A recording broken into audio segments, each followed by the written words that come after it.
Now, from Laidlaw College, Dr Sam Carpenter. Sam, kia ora, nice to chat with you again. Morena, Andrew.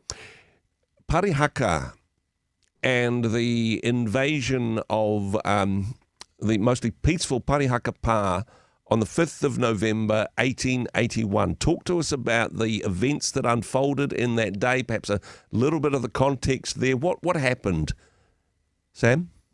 Yeah, well, the story that a lot of people know about is this sort of invasion narrative where, colonial militia turn up on the 5th of November 1881 and basically meet groups of singing Maori women and children, etc., in an act of, I guess, peaceful resistance. But nevertheless, the village is sacked and people are arrested. The leaders, including Te Whiti and Tohu, are held without trial.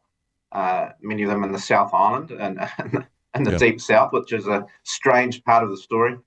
And so that's what, in a sense, I guess people are talking about as a significant moment in our history, which is a day of infamy. But I also would want to say that the context leading up to this is actually quite complex, and getting your head around that is including all the negotiations between Crown officials and Maori communities over land and confiscated land and surveys.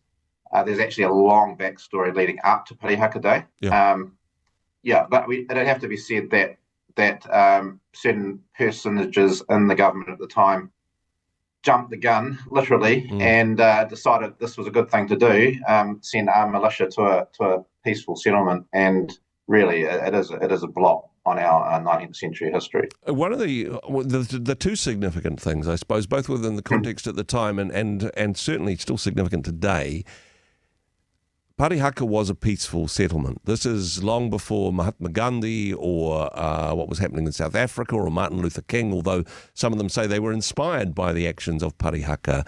This was an aggressive act by a colonial militia against peaceful protesters. And the other thing which is significant but sometimes is lost in some of the tellings of this story, the Parihaka Pa were a Christian community. And so there is some implication on the way in which the church didn't respond back in the time.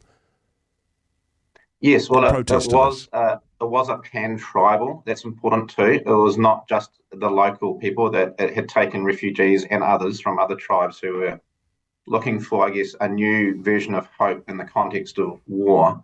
And we've got to remember when Parihaka was started around the sort of mid-1860s, warfare was still going on in South Taranaki, and including Te Tokawaru's campaigns and those significant battles. And so it sort of represents a Christian influence, certainly of ideas of peace, gospel of peace, that we resolve things via peace. And there's a clear decision that I think Te Whiti and Tohu make at that particular juncture that they need to pursue a way of peace because war has certainly not worked. So there's an oscillation between resorting to war almost as a last resort, I think, in many cases, and then this very decided, definite decision that they will pursue the way of peace and non-violent resistance.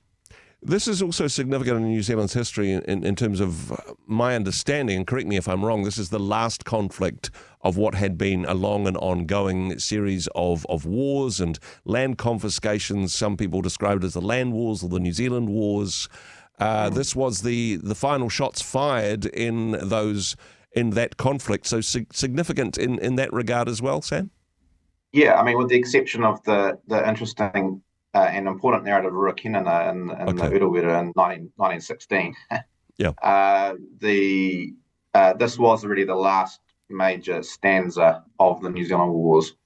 And as I alluded to earlier, a lot of the issues following that, in terms of the confiscation, had happened on paper, but there were no surveys had not happened on the ground. Māori were promised reserves; those had not been set aside. There was a lot of uncertainty and I think a lack of trust, as you can imagine. following war about whether the government would protect Māori interest in making reserves out of these larger confiscation districts. And so that is some of the complex backdrop to Parihaka as well.